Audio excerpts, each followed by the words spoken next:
How to know when a TikTok account was created. To get started, you first need to open the TikTok application on your phone. You will then be taken to this page where you can view all the contents that are shared on TikTok. From this page, tap on the profile icon at the bottom right corner.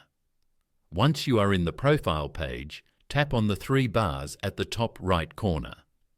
Now select the Settings and Privacy option. After that, you need to select the Activity Center option. Once you are in, go to Account History. You will find all the details of your account over here.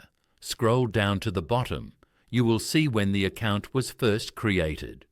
You can even find the date and time when you first opened your TikTok account. So by following these steps, you can easily know when a TikTok account was created. Thank you for watching. Please leave a like if this tutorial helped you, or leave a comment below if you have any questions related to the video.